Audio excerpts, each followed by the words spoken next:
Good morning. After having studied NumPy and Pandas, today we want to discuss Matplotlib, which is a very important library in the Python data science ecosystem. It is useful for creating different kinds of plots. So plots visualizations are very important. They help you understand your data. They help you understand your results, make some interpretations out of them.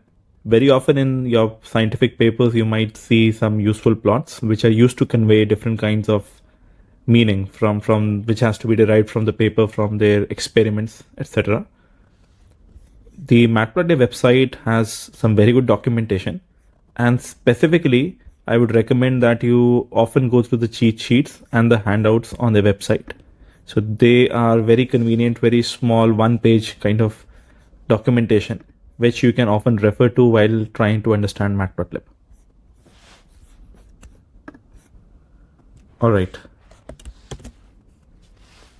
The standard way to import Matplotlib, and by the way, for today, I'm using VS Code as a change as opposed to using the Jupyter Notebook in the browser interface.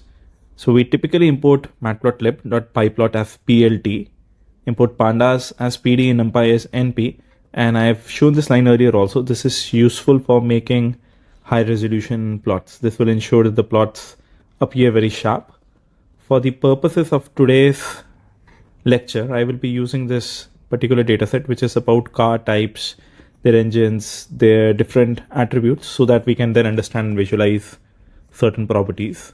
So you can also see that conveniently Pandas provides a method to read a CSV from an online resource, and then we can also see this data. But for now, we'll start off with the simplest kind of plots, which is a line plot.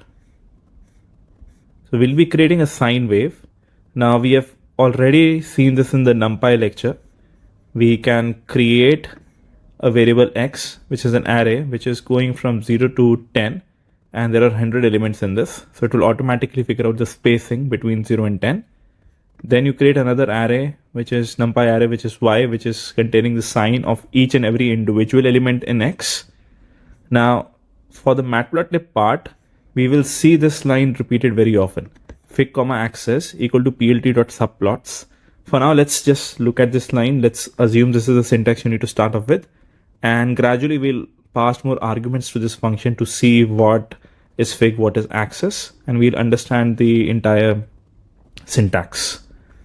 So we then, once we have got a figure and then we are looking at a specific axis, so we can then call ax.plot x, y.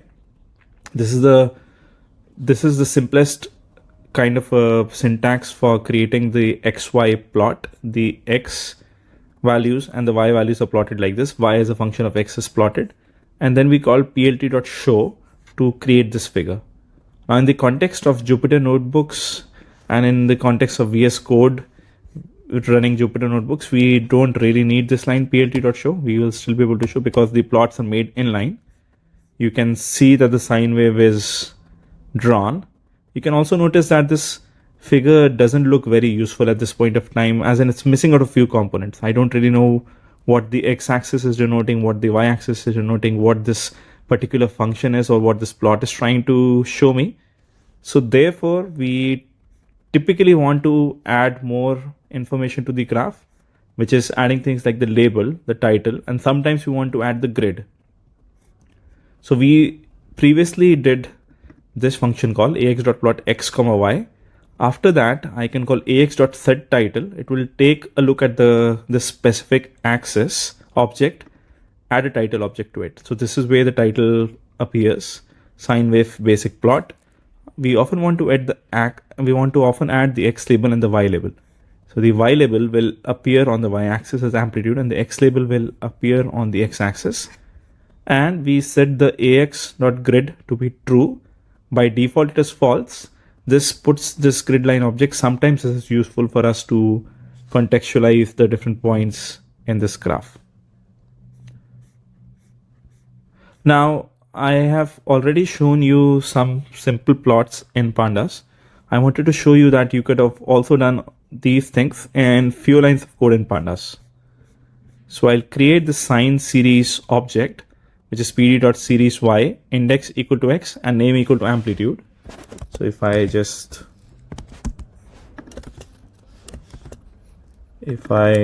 copy paste this and print this, so you can see that it's a pandas series.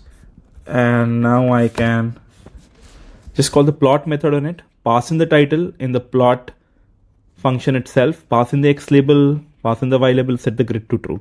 So you can see that pandas plotting functionality is very convenient. In a single line of code, you can get pretty much the same plot.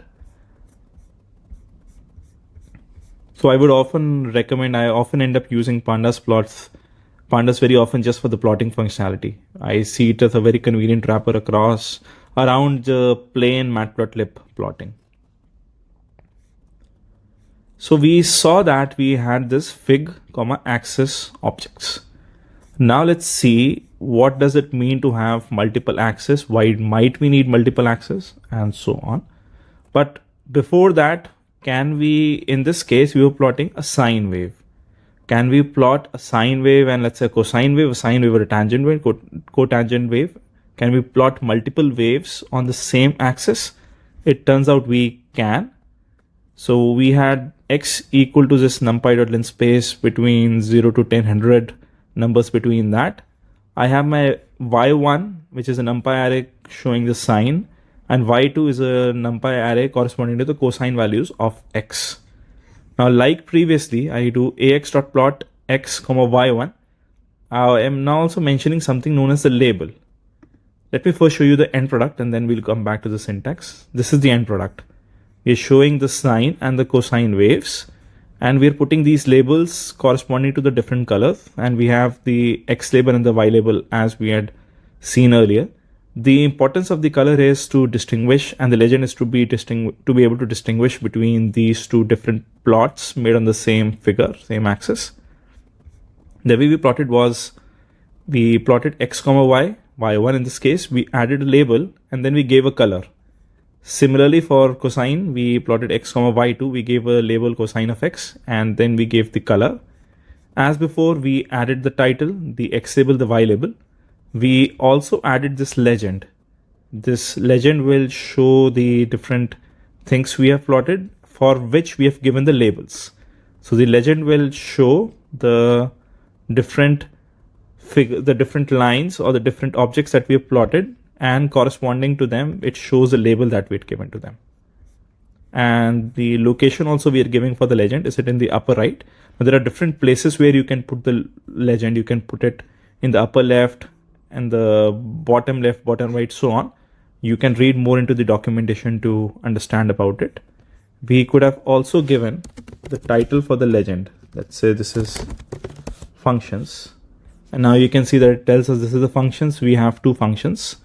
Now I'll leave this as a homework exercise. Sometimes the legend seems to be interfering with these plots. So there is an option you can move the legend outside this plot. So I want you to explore how to do that. Now in this case, I had specified the two colors, blue and red. Now there are other ways in which we could have specified the colors. In this example, I'm specifying the color to be C0 and C1. We have a color cycle. Matplotlib gives you different color cycles with some default set of colors. Now this C0 would mean the 0th color, the first color in the color cycle, and this would mean the second color in the color cycle. Often this is useful to conveniently just cycle through the colors. Now we have been seeing a figure with a single axis. Now let's see if we can create figure with multiple axes. Let me first show you the end product. We are now plotting these different functions, sine x, cosine x, tangent x, exponential of minus x. And you can notice that we have created this grid-like structure, which is a 2x2 structure. And let's now try and see how we might address these different axes. This would be 0, 0. This is the first row, first column. This is first row, first column, so 0, 0, and this would be first row, second column, so 0, 1. 1 0 1 1. That's how, if we had a 2D representation of the different axes, we would access them by a 0 0 0 1 1 0 1 1, and that's exactly what we'll end up doing. You remember the figure comma axis which we were given earlier. Initially we always just mentioned fig comma ax, which was a singular. Now we're given the plural, which is axes. We mentioned the arguments as 2 comma 2, which means we need 4 subplots. We'll have 4 separate axes, which is corresponding to 2 rows and 2 columns, and the figure size we've specified to be 10 comma 6. Now in this 2 comma 2 grid, we need to access the specific axis object and then make a plot in that particular axis. So axis of 0 0 will give us this particular axis object, in which, like previously we called ax dot plot. This ax axis of 0 0 is this particular axis object. In this we plot x comma sine x. We set the title for this as sine of x. Similarly we do for the second, third and the fourth subplot. Now if we create this figure, you can notice that it seems to be very tight. So it seems to be intermingling. This 4 and this tan x are very close to each other. So oftentimes we end up calling something known as a tight layout. I want you to first carefully see that it seems that there is very little space. If we call this fig.tight layout, and now you can see the output. So you can see that they have been better spaced out now. There is some more gap here. So it's usually recommended whenever we are creating these different subplots. Now, again, this was a lot of lines of code if I had to do this in NumPy and Matplotlib, but we have already seen a bunch of functionality from pandas. So let's see if we could have leveraged that again. I'll show that in multiple ways. The first is we create this pandas data frame corresponding in the dictionary notation. Sin x as the key, numpy.sin x as the value, cosine x correspond as the key, numpy.cosine x as the value, so on. And my index is x. So let me just show you how this data frame looks like. You can see that my index is going from 0 through 10, and I have the different columns corresponding to sine, cosine, tan, and exponentiation. Now I can create the similar looking figure and axis object which I did previously, 2 comma 2, and I can manually cycle through them.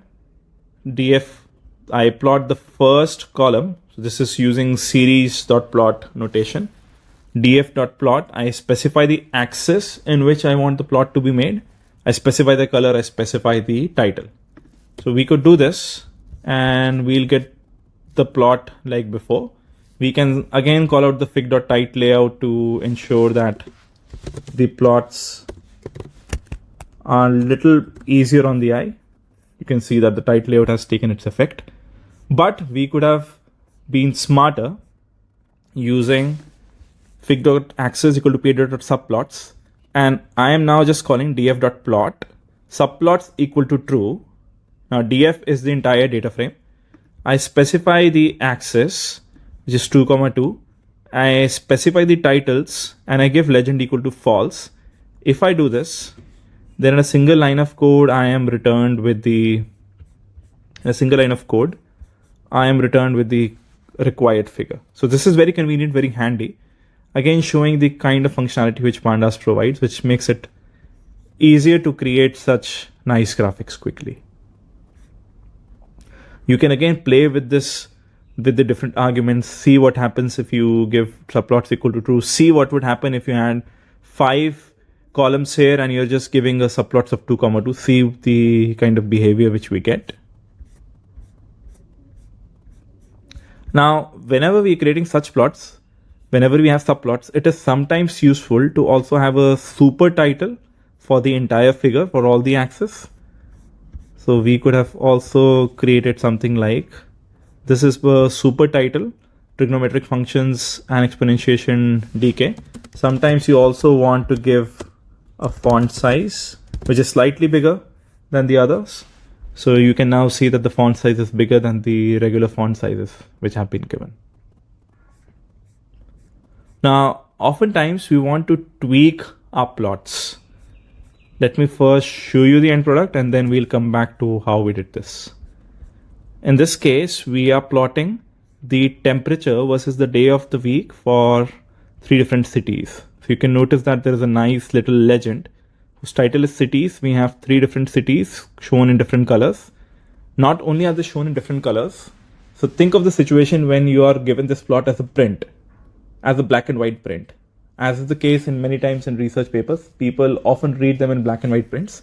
In such cases, the color will not be useful to you to understand what is city A, B, and C.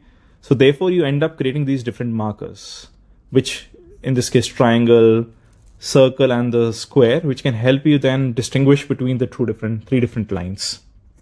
Now we'll go on and see how we went about this. We had the days, which is a Python list. City A, city B, city C are again Python list. You could have also used NumPy arrays. In this case, I'm showing you the fact that you can also do this using Python list. I create a single figure, fig comma axis equal to p-dot subplots. I give the figure size. I plot the 3 different, I just plot the 3 different lines corresponding to city A, city B, city C. I give the different colors blue, green, and red for each of the line. I specify the line style so you can see what the different line style is doing. For the blue one, I just specify hyphen. For green, I specify hyphen, and for red, I specify hyphen dot. So you can see for city A, we had just specified a hyphen. So you can see that it's connecting between the points. Whereas for city B, shown in green, it is a hyphen. So you can see that it shows in this particular way. The line style is different. And for city C is a hyphen dot. So these are the 3 different ways in which we can specify the style. We can also specify the width. In this case, all of them have been specified to be the same width, but you could have specified, let's say, something of a different width, and you'll see that this line is now thicker. I'll go back, change it to 2. You can then also see the different markers, O, S, and then this caret symbol. So using this, I've been able to customize this plot. Beyond that, then there are some usual things which we have previously seen. Specify the title, which is temperature trends over the week. Specify the X label, which is the day of the week. Specify the Y label, which is the temperature and degree Celsius. Then I also specify my X ticks. So if I didn't do this, let's see what would have happened. So I will just cut and paste this as a new cell.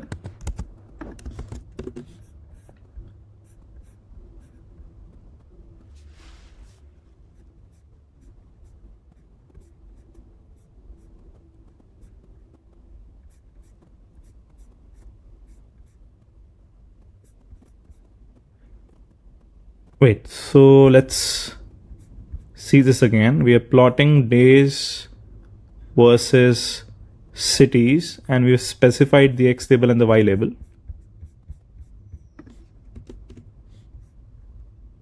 And we have not got the grid aspect yet. And here we are also specifying the X ticks. We are specifying the tick parameters. We'll look into these properties in a bit when we look into the ticks parameters and customizations. We also see that the legend is missing. So if I add a legend, I specify the font size, I give the title, and then I've also added the grid. If I do all of these, you can now see the new figure being returned to us. In this case, I have split it across the cells, so it's not showing the visualization. Let me bring them back to the same cell. And now you can see all of the required functionality. Now, again, we could have used pandas data frame to do the same thing. I create a convenient pandas data frame with day, city A, city B, city C as the different columns. I give the different markers O, S, and the caret symbol. I do a data.plot where X is my day, my Y is these different values, city A, city B, city C. I specified the figure size, the line style, the line width, the title, X label, Y label. And now because I wanted custom markers for each of them, each of the different lines, so therefore I can't really specify the markers in this. I can't give an array of markers here. So therefore I loop over the markers and then I set the marker style. Everything else remains the same. So you can again see how Pandas makes it slightly easier to create such kind of graphics. Okay, so now we come on to the next topic, which is to specify the limits and ticks. So first, let me show you this plot. This is trying to show the temperature data. This is some temperature data on a 24-hour range. You can see that this plot is useful, but it's perhaps not very interpretable. So of course, we can see that there is a maximum temperature. We can see this seems to be the hour of the day, but this is not typically what we refer to. We don't typically see it's 0 hours, it's 3 hours or so. We typically talk in terms of AM, PM. We specifically, let's say, also want to concentrate on a few hours. Let's say the waking hours or whatever. We don't really want to see the entire plot. So in that case, we will be setting some limits. I want to see my X in this plot only from the 6th to the 18th hour, which is 6 AM to 6 PM. And I also want to focus only on temperatures which are between 15 and 30. So in this case, you can see the temperature going from, let's say, close to 7 to 30, and the hours going from 0 to 23. But let's say if we want to focus only a small amount of the X and small amount of the Y ranges. So let's first see the end product. You can see that it's only between a few values on the X axis and few values on the limited values on the Y axis. Now you can also see there's more things happening here. On the X axis, you can see it's going between AM and PM.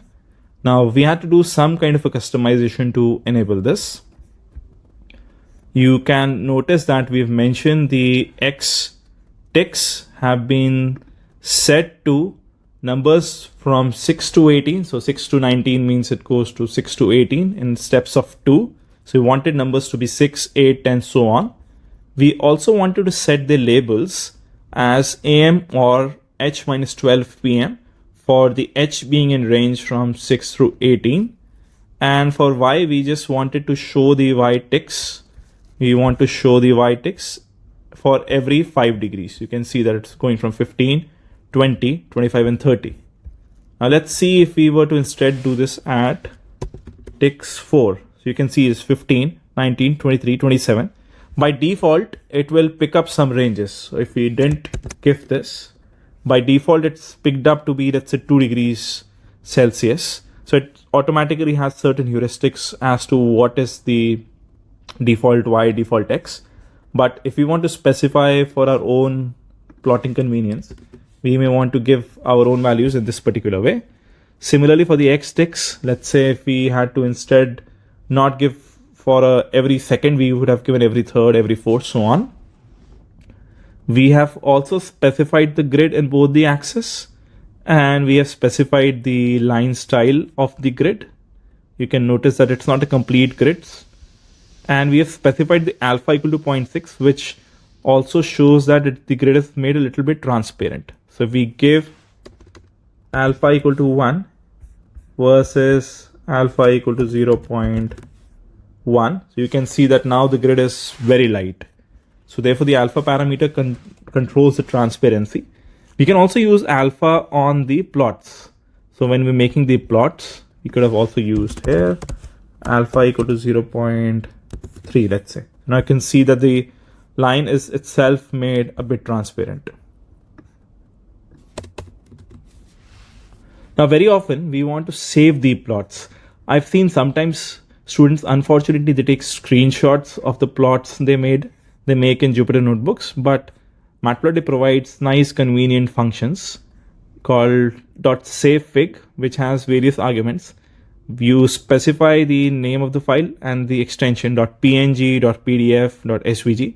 So PDF-like formats are vector formats, which are very useful because they don't get pixelated. And you can also specify the dots per inches. which will say that how high resolution and how big of the file size do you need. Now, once we've looked into some basics, now let's look at a few different kinds of plots which are there in Matplotlib. I'll not cover it exhaustively. That would take a long time, but we'll look at some of the more useful ones. We'll first look at the bar plot, which is useful for categorical data, discrete data, to compare counts, sometimes to show the summarized values. First, again, let's look at the plot and then see how we can make it. So this is a plot showing the distribution of the different kinds of car body, whether it's sedans, hatchbacks, wagon, hardtop convertibles, and this is giving us some count. So for such kind of data, it's very convenient, very useful to create a bar plot. Now here a line plot would not have made sense because the x-axis are not as such related to each other. You can't really show a line going down from sedan to hatchback. That would not mean anything. So therefore, for such categorical type of data, we create these bar plots. The way we did this was we got the fuel type counts.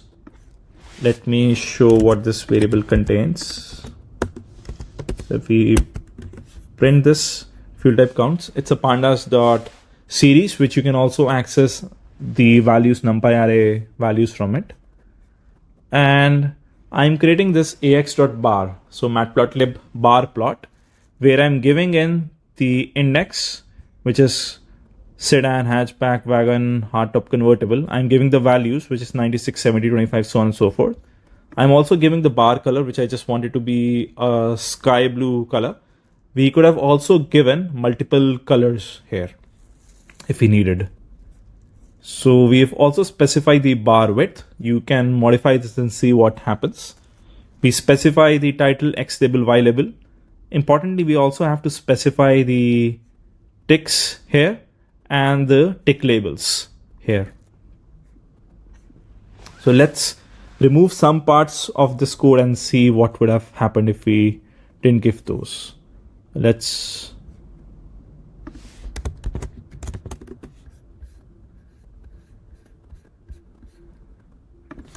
So if we removed these parts, you can see that the X label, Y labels are all gone.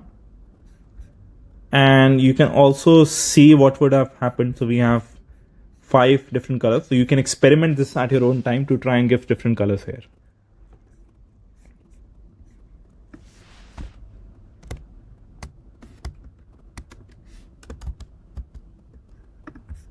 Now the same thing we can conveniently do in pandas.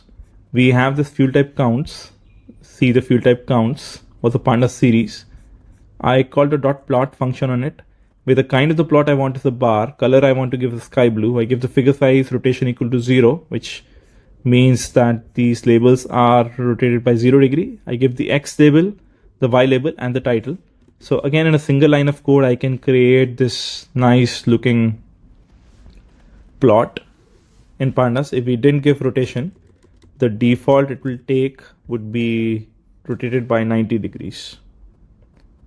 Now, very often when we make such plots, it's also useful to annotate these. Like here, I would have to either draw a grid or I have to spend some time and effort in understanding whether this is 95, 96, 98, and so on.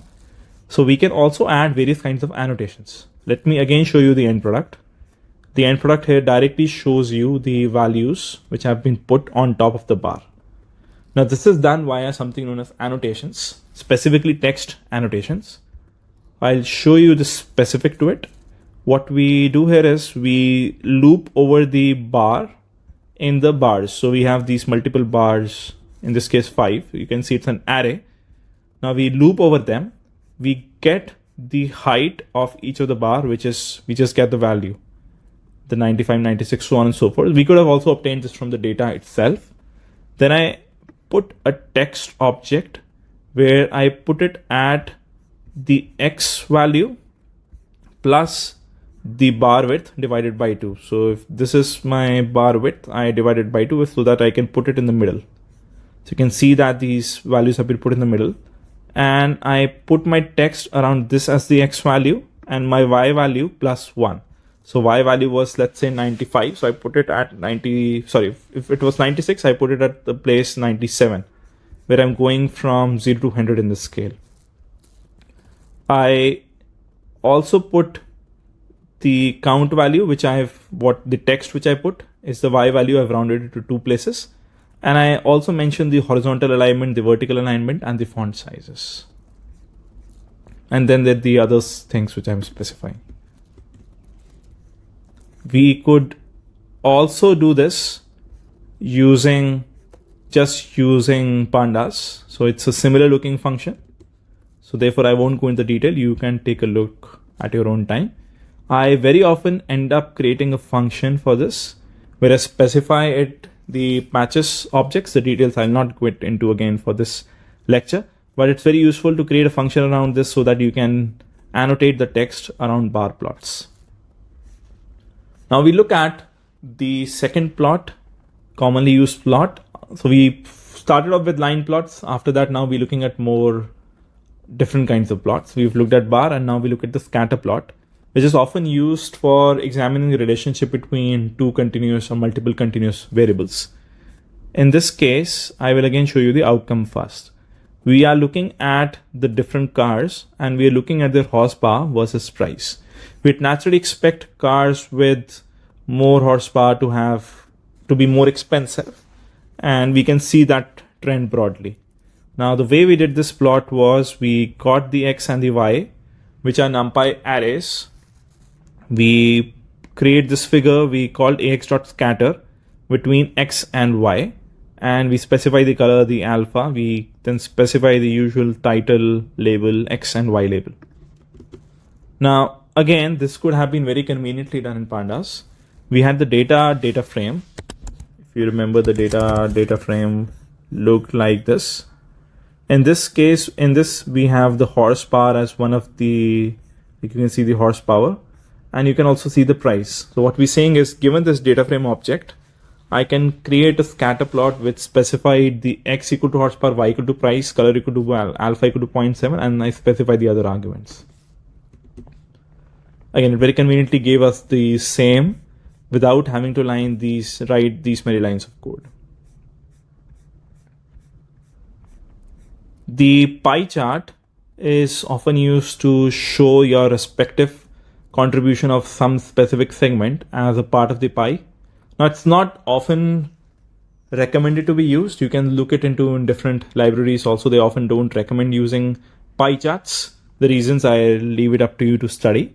But if you had to create these, you specify the sizes, which is the different components, and you also specify the labels. That's what we need. And you can also then specify the colors. So the sizes would be the values, which is numeric now. So they are not in percentages. ax.py will automatically figure out these percentages. We can also specify some formats. In this case, we want up to 1 decimal place, etc. And we can also specify the starting angle for this pie chart. So we can see what would happen. Like this is the current plot. If you were to change the start angle to 40, you can see that there is a slight change.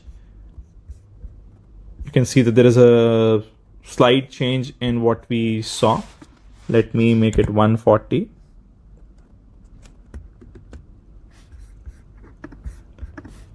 And now you can see that it's slightly different. So these are the different kinds of arguments you can give to the pie. Now we could have also created the same thing using pandas. We specify .plot, give the kind to be pie, and we can just mention the other arguments as we had passed on in Matplotlib. So very often, some of the arguments which we passed to Matplotlib can be passed on as keyword arguments to pandas. We get a similar looking plot. The next plot is a histogram, which is often used to visualize the frequency distribution or the density. So in this case, I want to look at the price distribution. So the price of the different cars, I can call this ax.hist, where I specify the 1D time series, 1D series here of values, which is the price. I specify the number of bins in which I want to divide, and then I can specify the edge color and the color. So the edge color being black, the color being sky blue of the bars for which they are plotted. You can again try and modify these to see what happens. If I give this orange, you can see that the bars are now in orange edge color. I could have also given this to be the same color, and now you can see that it's looking slightly different compared to what it was looking earlier. And then I mentioned as before the title X label, Y label. The very important argument here is the number of bins. So this particular plot is done for 20 bins.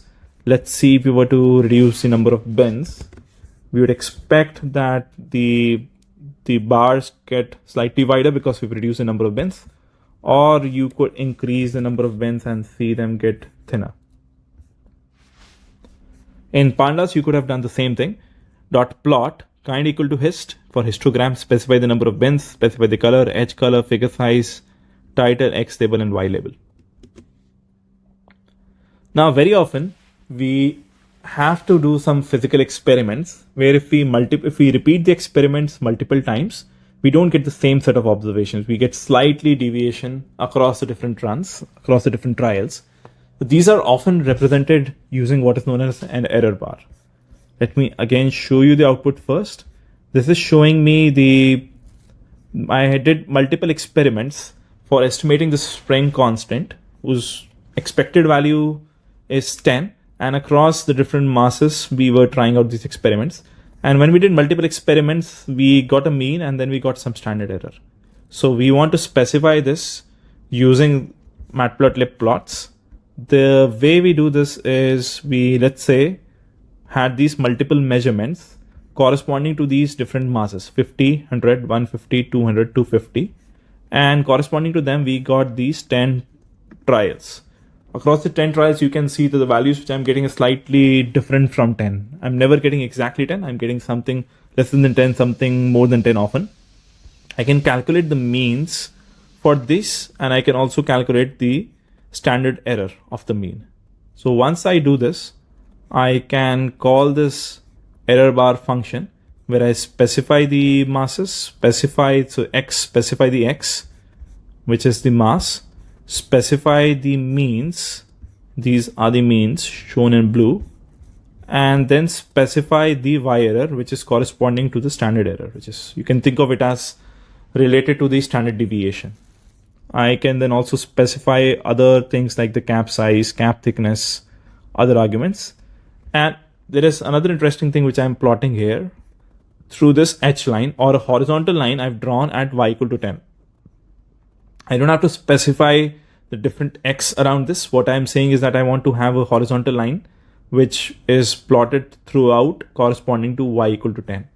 So similar to this H line, there are other things. One is a V line, you draw a vertical line. There is a H span and there is a V span, which is a horizontal span and a vertical span where you have to mention from where to where is that line spanning. Now, you could also just use pandas. I'm leaving that as an exercise for you. This is the pandas data frame. So you can look at the different kinds of plots and see how you would plot this in pandas.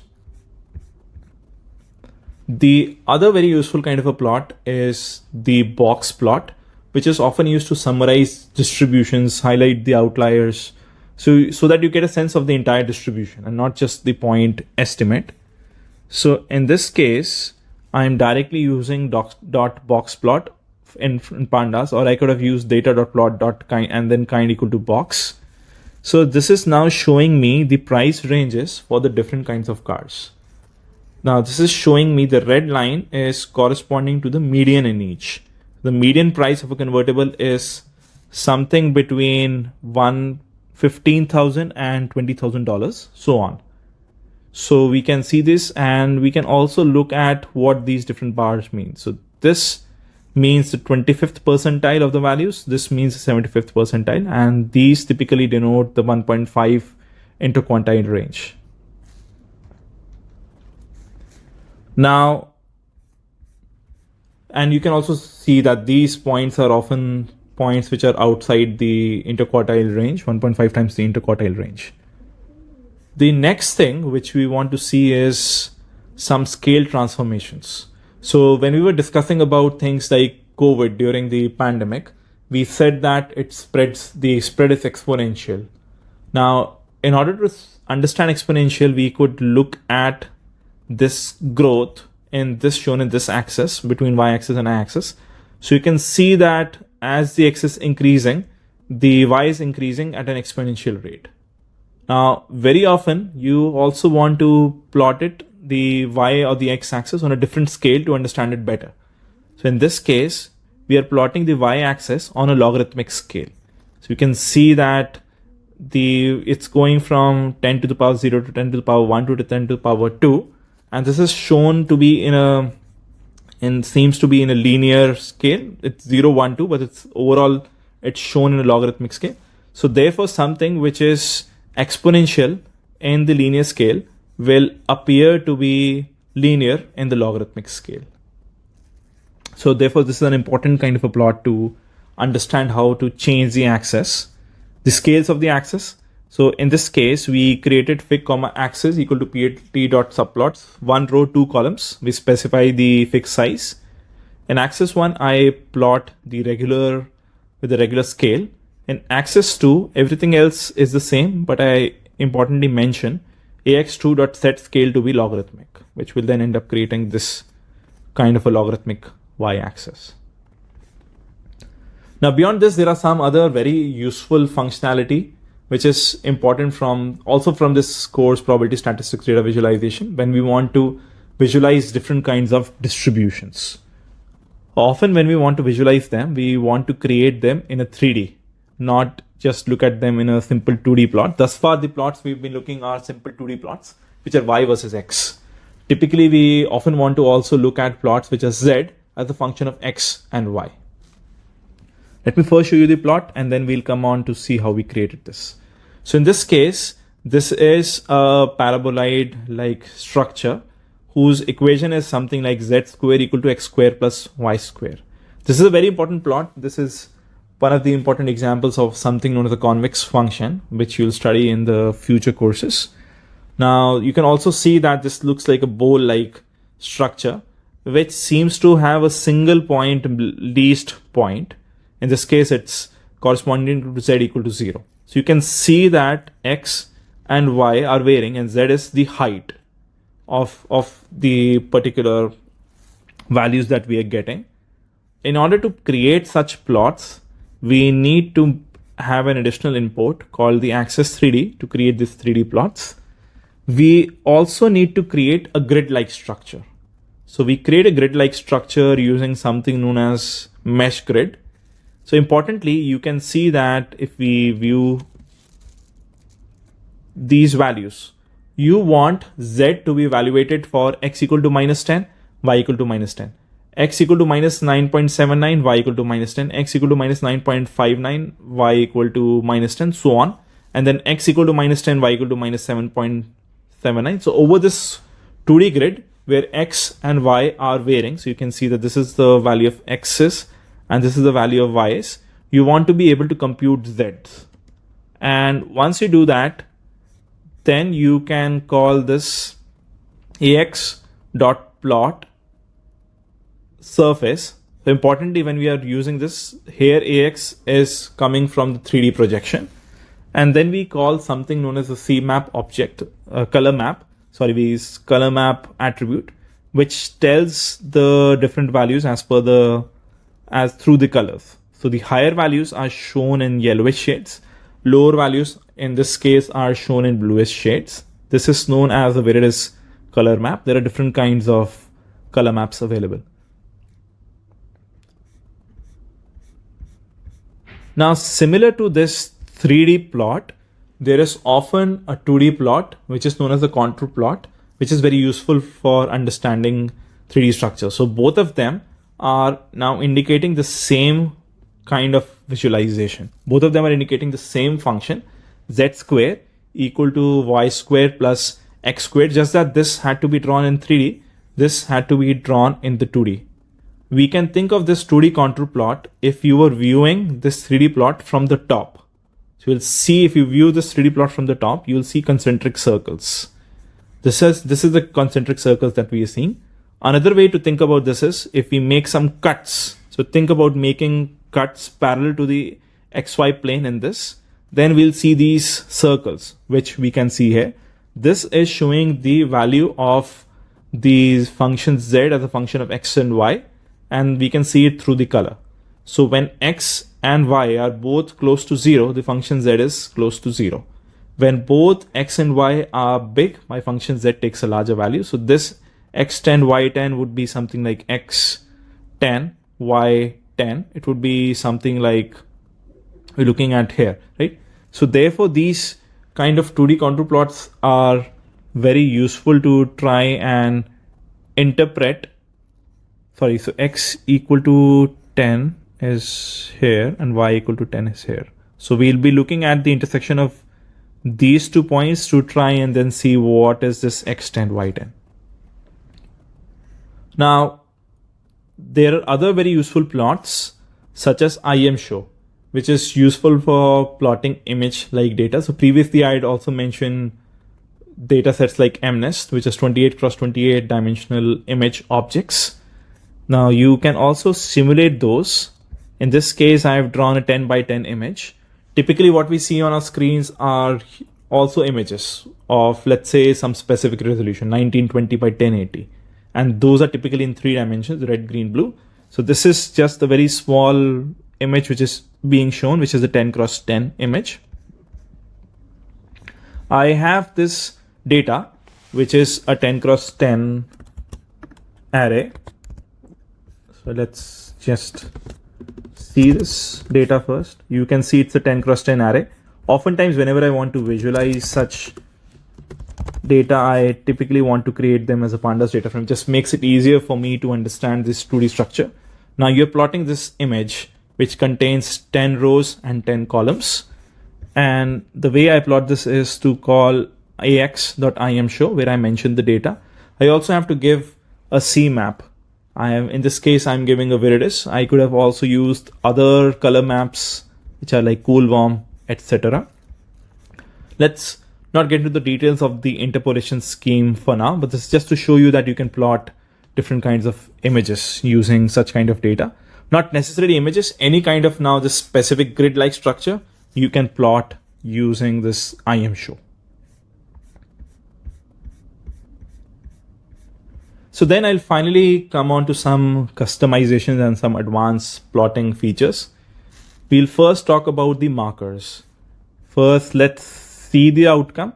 So we had seen this earlier also. We are looking at different markers to try and distinguish between the different colors. So we are seeing the default marker being this circular marker, which is typically written as, so if I do this ax.plot xy, I have to specify the marker style and then the line style. So the marker style and the line style. In this case, the marker is a O, which is the circular. O corresponds to the circle, and this, when this mention line style is just mentioned as a hyphen, it is the default which just joins all the points. In the second plot, which is shown with the diamond markers, this one you can see that I've mentioned the marker style to be D, and I've mentioned the line style to be hyphen hyphen. So it's actually a little bit hard to see here because the marker is a little big. Let's make the marker a little smaller and see. So now you can see with the marker being smaller that this is the line style. And in this one, we are using S being the square, and then we are using a different kind of a line style. Now here we have directly mentioned both the line style and the marker style in one string, but you could have also separately given the marker style and the line style separately. Another useful feature often is to highlight areas in plots, or call this function fill between. Like in this case, let's say if I were to give a function, this is some estimate that I have between some values of x, I have some estimate of my values of y, but I'm not very sure about them. So therefore what I'm saying is that I could have some margin of uncertainty, which in this case I am showing via this gray like region. Now the way I do this is I have made this plot of xy, and I've given red as the color, and I've mentioned dot as the hyphen as the line style, and I've said this is the main line. I can then also call fill between x and y minus 0.2 to y plus 0.2. So if this is my y, I'm plotting something between minus 0.2 and plus 0.2 of that with some alpha and with some color. So oftentimes we also end up using the same color with an alpha value. So in this case, we are also plotting with the same color, but when slightly reduce alpha to show the uncertainty in that particular plot. Now, we have thus far been looking at the default set of graphics for the plots. Sometimes you want to make them look more like your own particular styles. So Matplotlib provides these things known as style sheets, which are a bunch of style parameters which make the plots more visually consistent, appealing. Like if we look at the available styles, you can see that there are these bunch of styles available: Solarize, and then BMH, classic, dark background, etc. So we can create these different kinds of styles. So let's say instead of just using the default, this is the default style. This is the bright Seaborn bright style. This is the ggplot style, which is a very popular R package. This is a style which was popularized in this book called Bayesian Methods for Hackers. But let's say you also wanted to see something which was particularly suitable for colorblind. So therefore you can give this kind of a style sheet. We could have also given something in the dark. Let's see this because I want you to get a sense of how dark palette might look like. Okay, this is a dark palette, but this is not necessary where the colors are inverted. So let's see if, okay, we could have given this dark background also. Instead of ggplot, let's put the dark background. And you can see that this is now in some sense inverting the color. So sometimes you want high contrast figures, sometimes you want low contrast figures, you want sometimes colorblind. You also want to have, let's say your own institution has some set of colors, so you want to then adhere to those consistent styles. The way we make this is we call this context manager with plt.style.context and we give a specific style as a string.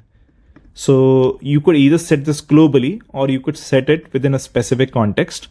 Within that, the plots would be made differently, and after that you will still be able to continue with the same earlier default style.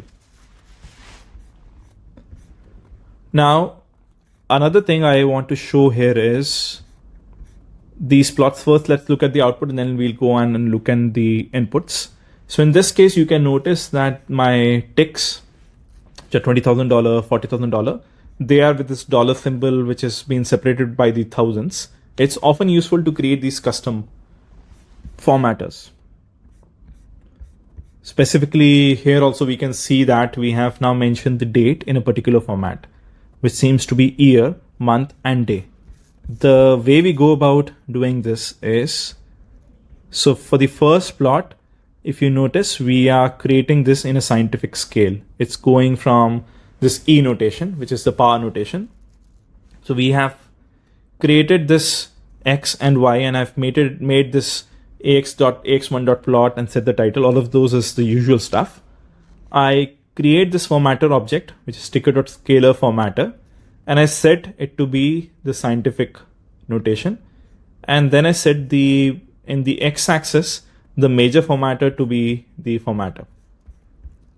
Similarly, when I want to get the currency formatting, I can, for the y-axis, set the major formatter to this sticker.function formatter and the currency formatter.